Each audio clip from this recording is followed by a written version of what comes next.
Chille DeCastro appears spiritually aroused at beating video. CREEP-O-RAMA, or just par for the course for DeCastro. Liberty Troll's streak ended on Sunday.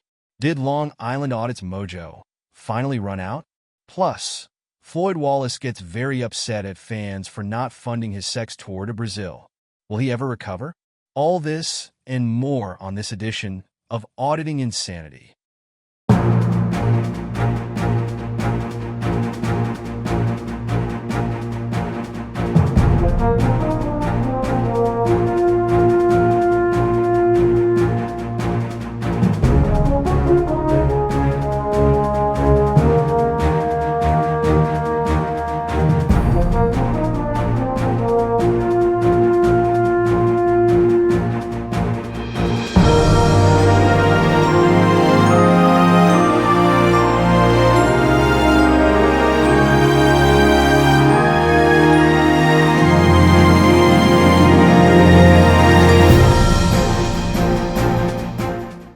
I'm Johnny Jones, and this is a combined Auditing Insanity newscast for Sunday, December 29th and Monday, December 30th, 2024.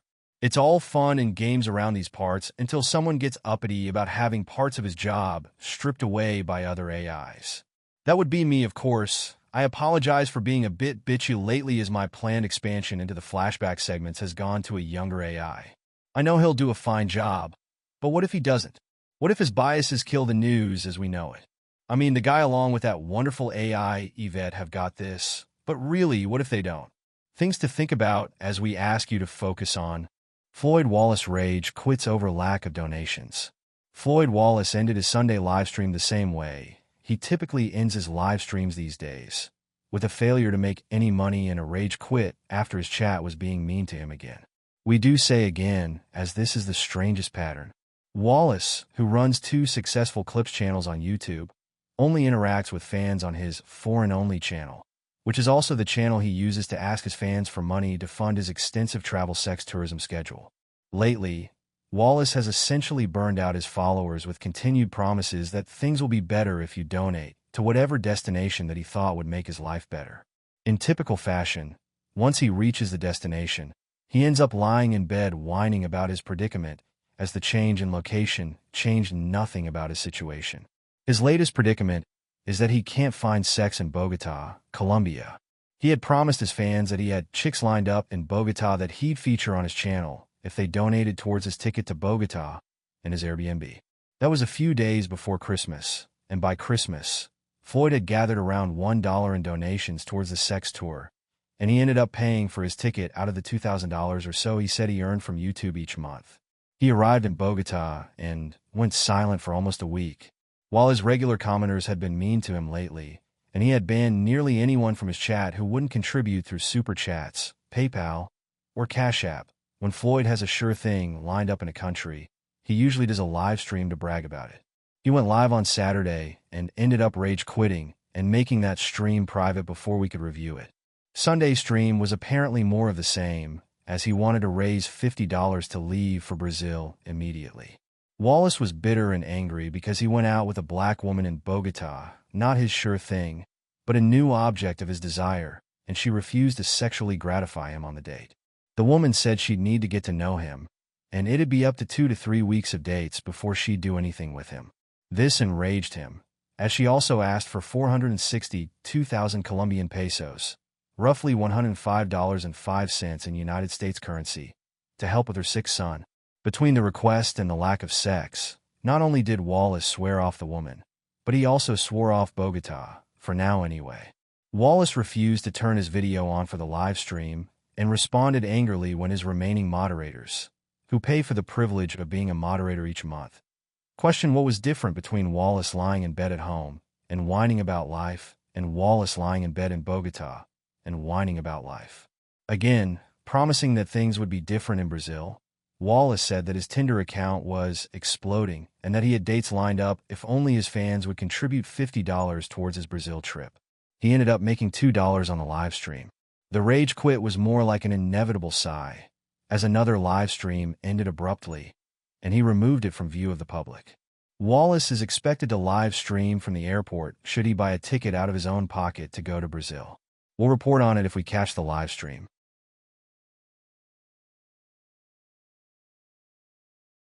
Liberty Troll win streak ends after incredible run. The GoFundMe market cooled over the weekend as Zachary, Liberty Troll Cookers support the fight for our constitutional rights, fund unparalleled streak of daily donations. Powered by Sean Paul, Long Island Audit Reyes, came to an end. While Cooker technically won the 2-day GoFundMe crown that we're currently reviewing, his last donation of $20 came on Saturday. As again, technically, Reyes support Freedom Stand Against Tyranny Together Fund won Sunday, as it took in $5. No other donations were made for either Saturday or Sunday to any of the campaigns we follow. The top two funds cooling for the end of the year is a sign that Reyes' promotion is finally waning after bringing in over $1,800 in new donations to the fund by Cooker and outperforming every other campaign on the market for the month. It will be interesting to see what happens when Jose Chille DeCastro opens his promised GoFundMe for the case of Don Newman, who DeCastro recently claimed would be soon eligible for bail in Arizona. DeCastro had previously called himself the king of fundraising and is a longtime rival to Reyes. Should DeCastro set up a GoFundMe and promote it, it would be the first time DeCastro and Reyes' promotional powers would be tested to see who the king of First Amendment fundraising truly is. We will continue to monitor this situation. Journalism is not free. Both ReallyCoolSite.org's daily newspaper and our daily newscasts are funded by your continuing donations and what we make from our YouTube AdSense revenue each month. If you'd like to contribute to help us keep the lights on, eating, keeping the cats fed, and writing news stories to feature on both the newspaper and newscast each day, we do have a GoFundMe set up at the address on screen right now. If you can't afford to contribute, please watch the advertisements on our videos, like, share, subscribe, and comment. You can help by doing next to nothing, and we thank you in advance for pitching in.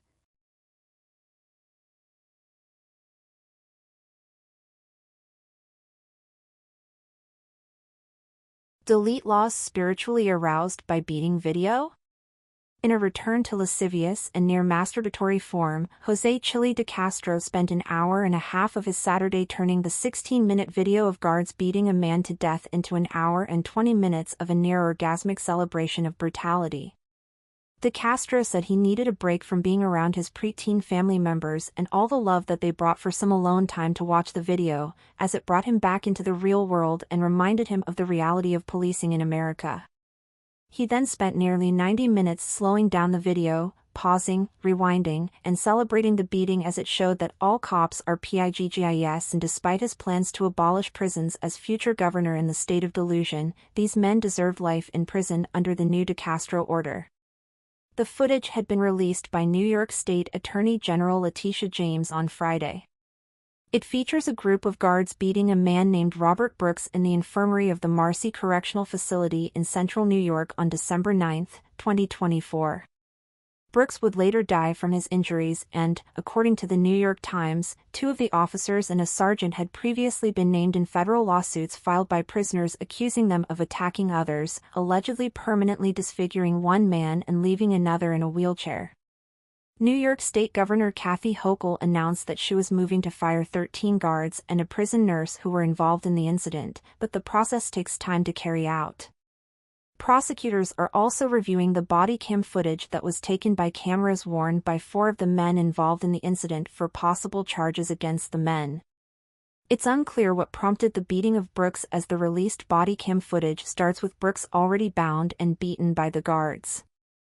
The men take turns beating the man for the next nearly 20 minutes before carrying him out of the infirmary. He would die the next day at a local hospital. DeCastro's glee was apparent as he started the video. While talking slowly and having trouble with his words at the start of the video, he quickly returned to recent form as he began to describe what he was seeing.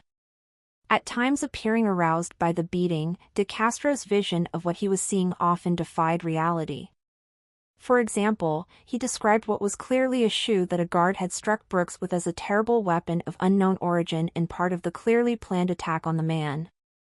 The video, advertised as a frame-by-frame examination of the video, was the most successful live stream for DeCastro in recent memory, drawing 349 observed viewers at peak before falling down around the 300 mark for the rest of the stream.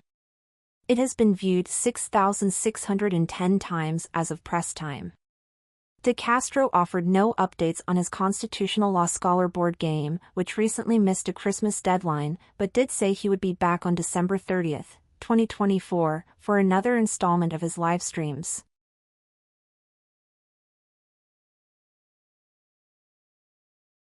And we're back, just one more day in the year, and I'm here to plug both our flashback stories and our big events going on tonight and tomorrow night.